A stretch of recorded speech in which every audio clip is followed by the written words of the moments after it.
Ouais, Silvio, votre avis sur justement cette présence alors qu'on voit les compos de Kuiper, un peu surprise de Seyss également. Oui. Alors, on a parlé de lui à Bologne avant que Bologne ne se qualifie pour la Ligue des Champions. Donc imaginez, lui il voit les résultats de Bologne après coup. Il doit se dire j'aurais pu faire partie de cette équipe. De Kuiper, le ballon il est intelligent vers Verman qui n'a pas laissé à Jachari, mais par contre il parvient à se retourner, à frapper pour la première fois au but.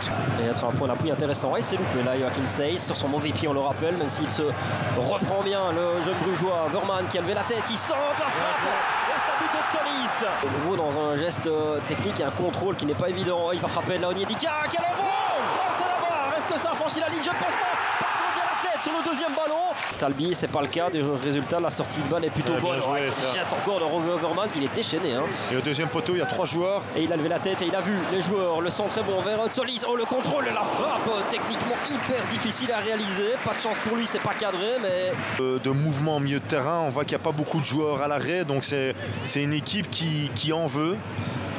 Ouais, de nouveau, Verman, c'est l'illustration de l'équipe qui en veut parce que cette récupération elle est hyper importante. La frappe peut-être, oui, elle est contrée. Cette frappe de Kuiper, Jachari, qui arrête Kokumo parce que ça venait vite. Cet envoi du Suisse, Ardon et Jachari. Je sens que vous avez apprécié ce... Oui, parce qu'en fait, il est un peu mal placé. Il compense par une bonne poussée. Ouais, et là, il y a encore un arrêt providentiel parce qu'il y a une tête de Verman. Alors, ok, c'est sur lui, mais il fallait quand même être présent. Et là, il y a un penalty qui est signalé. De nouveau pour une faute un petit peu ridicule parce qu'il était au duel et il n'y avait pas besoin de la faire. Et c'est qui? Presque déjà quasiment assuré une victoire hein, pour les Brugeois s'ils venaient à mener 3-0 à la pause. Calmement, placé contre-pied impeccable de Solis qui s'offre pardon. Jachari, Onyedika et Van Aken. Ouais, Van Aken surtout aussi qui a une position très intéressante. Et voilà, c'est la pause dans ce club de Bruges-Saint-Tron. 3-0. Il y a une grosse simplicité et facilité à changer le jeu. Il y a un appel de Solis qui n'est pas suivi par Louis Patrice. Solis maintenant en 1 contre 1. Ah, il a tenté le petit ballon placé. Oh, c'est un 4e but pour lui. Wow. Ouais, bien joué aussi. Onyedika, il peut frapper de là. Petit ballon placé. Ça termine dedans. Raphaël Onyedika.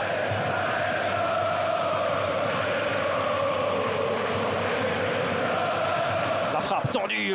Et c'est un bel arrêt de Simon Mignolet. On parlait du petit côté. Là, il est bien présent, l'ex-international belge.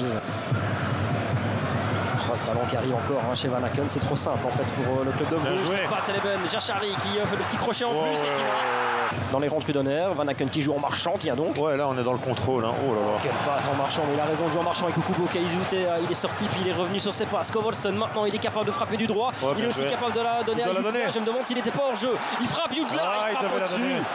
Et lors de la dernière journée qui a une patte gauche qui peut faire énormément de mal. Talbi. Avec Van Aken, avec sa faculté de contrôle déconcertante, le tir. De nouveau, quelle facilité de Kuiper impeccable.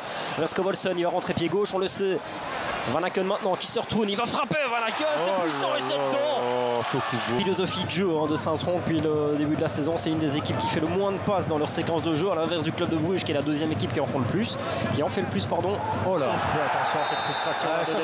Ça c'est en fait une réaction à l'action juste avant où il a reçu un coup. A compris que ça ne servait à rien, mais il faut lui faire comprendre. Hein. Il va le prendre. C'est en rouge, ça pour moi c'est direct. C'est excessif. Son niveau qui a fait les efforts qu'il fallait faire, une bonne mentalité, une bonne technique aussi, des bons joueurs en forme, mérité, une victoire méritée. Après quand tu gagnes 7-0 c'est toujours mérité, hein. On peut pas dire que tu sais voler un match quand tu gagnes 7-0.